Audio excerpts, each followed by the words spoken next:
Dobrý den, mé jméno je Jana Ivančíková, jsem studentkou 3. ročníku na gymnáziu v Žatci a nyní bych vám ráda představila mou odbornou práci na téma historie sboru Bratrské jednoty baptistů v Žatci. Toto téma jsem si zvolila hlavně z osobní motivace, jelikož daný sbor aktuálně navštěvuji a přála jsem si zjistit více informací o jeho historii. Také jsem chtěla zvýšit povědomí o historii společenství u členů komunity a také prohloubit komunitní vztahy. Cílem práce bylo chronologicky a přehledně zpracovat historii místního společenství, v rámci čehož jsem si přála excerpovat pouze ty nejdůležitější a nejzajímavější události, které se odehrály v životě společenství. Pro zpracování mé teoretické části jsem použila odbornou literaturu, se kterou jsem neměla žádné problémy.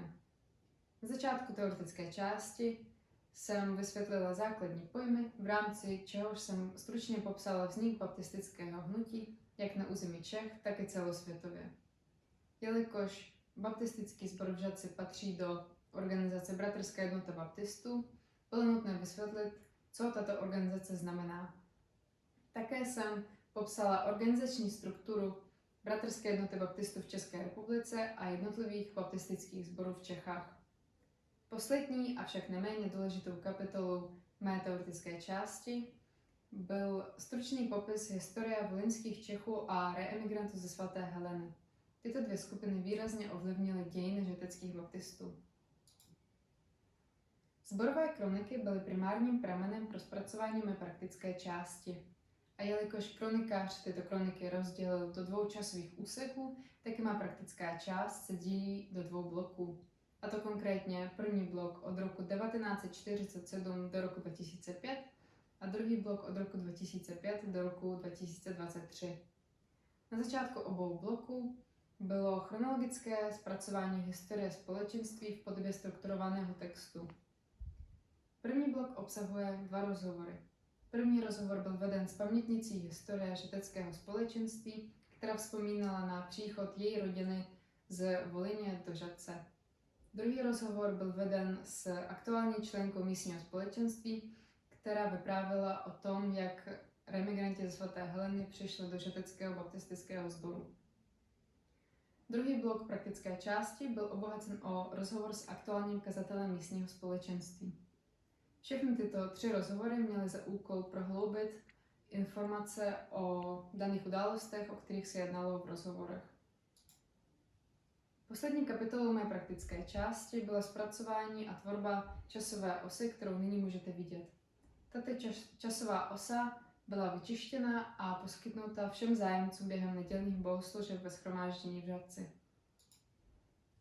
Z praktické části bych ráda vyzdvihla 2 nejdůležitější body.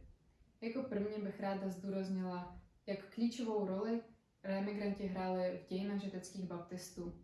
Kdyby se volyňští Češi nepřestěhovali do Žatce po 2. světové válce, tak by žatecký baptistický sbor nejspíše ani nevznikl. Také v 90. letech minulého století sbor procházel velmi náročným obdobím a reemigranti ze svaté Heleny sbor výrazně podpořili. Oba bloky praktické části obsahují grafy vývoje členské základny a nyní bych se ráda věnovala prvnímu z nich.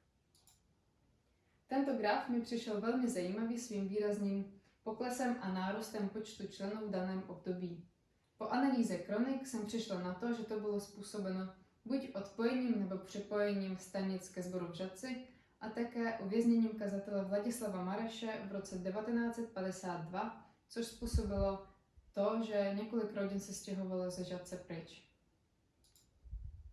Hlavním přínosem mé práce je tedy dokumentace vývoje společenství a uchování jeho historie, čímž jsem splnila cíl mé práce. Také má práce obohatila sborovou komunitu díky tomu, že jsem zpracovala její historii. Mou práci jsem následně věnovala sborové knihovně v Žatci a tak každý zájemce, ať už člen společenství či obyčejný příchozí, má možnost si mou práci přečíst a zjistit více informací o historii místního společenství. Ráda bych v mé práci pokračovala dále.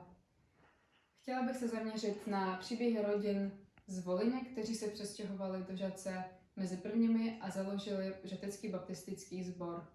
Také bych se chtěla věnovat remigrantům z Banátu, kteří se přestěhovali na severozápad Čech a tak ovlivnili i nejen dějiny Řeteckého baptistického sboru, ale i ostatních okolních společenství.